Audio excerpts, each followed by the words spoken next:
Kita semua pasti pernah kan ngerasa udah di ujung tanduk kesabaran? Nah, hari ini kita bakal bahas salah satu kisah paling dahsyat soal itu.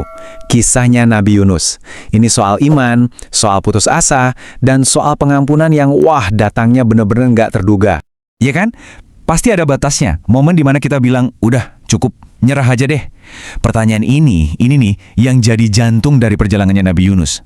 Dan mungkin ya, kita juga bisa ngaca dari sini. Coba dibayangin, 33 tahun. Selama itu loh Nabi Yunus mendedikasikan hidupnya buat satu misi aja di kota Niniwe. Itu 3 dekade, isinya cuma perjuangan dan ditolak terus-terusan. Dia udah curahin semuanya, jiwa, raga, segalanya buat misi ini. Terus, setelah semua waktu dan tenaga itu, apa coba hasilnya?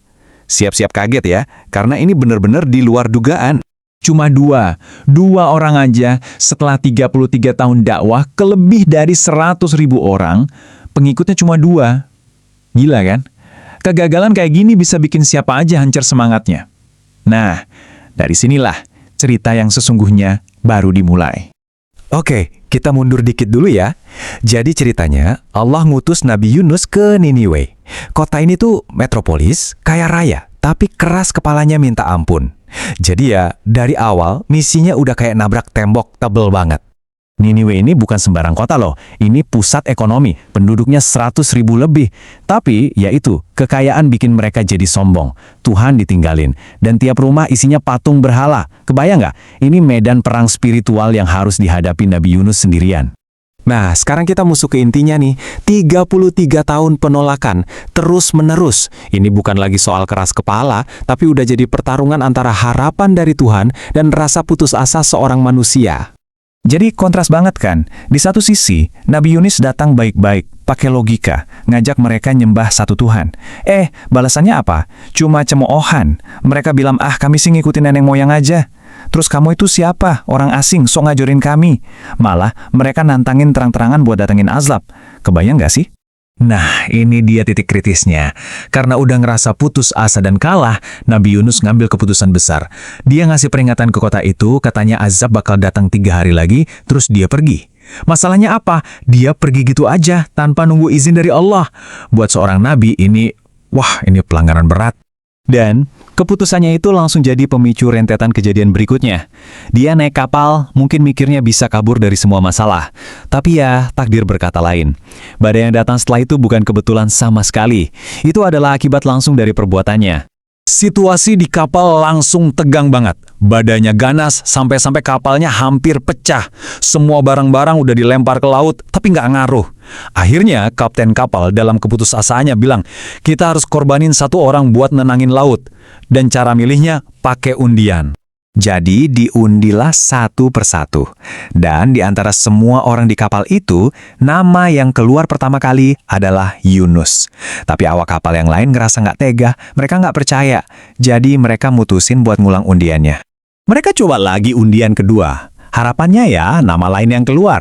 Tapi ternyata yang keluar lagi-lagi nama Yunus. Di sini udah mulai kelihatan kan? Ini bukan sekedar kebetulan.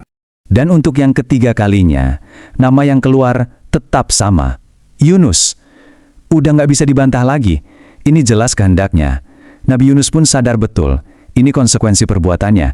Dia terima takdirnya, berdiri di pinggir kapal dan dia melompat ke lautan yang lagi mengamuk. Tapi begitu dia menyentuh air, sesuatu yang luar biasa terjadi. Allah memerintahkan seekor ikan raksasa, seekor paus, buat menelan Nabi Yunus. Tapi ada perintah khususnya. Jangan sampai dicerna, jangan sampai tulangnya patah. Jadi, perut ikan ini bukan kuburannya, tapi penjaranya. 40 hari, 40 malam, bayangin lamanya. Menurut riwayat yang paling dikenal, selama itulah Nabi Yunus terisolasi total, di dalam perut ikan raksasa, dibawa mengarungi kedalaman samudra yang gelap gulita. Coba bayangin rasanya. Gelap total. Dia ada di dalam 3 lapisan kegelapan. Gelapnya malam, gelapnya lautan dalam, dan gelapnya perut ikan. Nah, disinilah, di titik paling rendah dalam hidupnya, benar-benar terputus dari dunia luar, Nabi Yunus justru menemukan pencerahan. Dan inilah titik baliknya. Di tengah kegelapan itu, dia berdoa. Doa yang kita kenal sebagai zikir Nabi Yunus. Isinya itu pengakuan total atas kesalahannya dan penyerahan diri sepenuhnya pada rahmat Allah. Ini jadi salah satu doa tobat paling kuat yang pernah ada. Oke, sekarang kita tinggalin dulu Nabi Yunus di dalam perut ikan. Kita balik lagi ke Niniwe. Kenapa? Karena di saat yang bersamaan, peringatan Nabi Yunus jadi kenyataan. Kota itu mulai merasakan tanda-tanda datangnya azab. Ini luar biasa banget sih. Di dua tempat yang berbeda, terjadi dua pertobatan di waktu yang hampir bersamaan. Di satu sisi, ada Nabi Yunus sendirian di dalam lautan yang sadar akan kesalahannya. Di sisi lain, ada seluruh penduduk Niniwe yang melihat tanda-tanda azab dan mereka juga sadar akan kesalahan mereka. Peringatan Nabi Yunus beneran kejadian. Langit jadi gelap pekat, angin mengamuk di seluruh kota. Tapi di saat genting itu terjadi sesuatu yang belum pernah ada sebelumnya. Seluruh kota, semuanya, laki-laki, perempuan, anak-anak, keluar ke jalanan, nangis, dan memohon ampun dengan tulus. Melihat pertobatan massal yang sungguh-sungguh ini, Allah pun mengangkat azabnya. Dan Niniwe tercatat dalam sejarah sebagai satu-satunya kaum yang diselamatkan setelah azab ditampakkan. Nah, disinilah dua cerita ini bertemu lagi. Allah memerintahkan si ikan paus untuk memuntahkan Nabi Yunus ke daratan. Kondisinya lemah, sakit. Tapi dengan rahmatnya, Allah menumbuhkan pohon labu buat jadi peneduh dan sumber makanan. Begitu dia pulih, datanglah perintah baru. Kembali ke Niniwe. Jadi apa yang bisa kita ambil dari semua ini? Pertama, taubat yang tulus itu benar-benar bisa mengubah takdir. Kedua, sabar itu kunci, apalagi pas kita lagi ngerasa gagal banget. Dan yang paling penting, jangan pernah putus asa dari rahmat Tuhan. Satu doa tulus yang kita panjatkan dari titik terendah sekalipun, itu bisa menembus kegelapan paling pekat. Dan akhirnya, ini ninggalin kita sebuah pertanyaan buat direnungkan. Kita semua pasti punya ikan paus versi kita sendiri kan? Entah itu penjara keputusasaan, kemarahan, atau rasa gagal.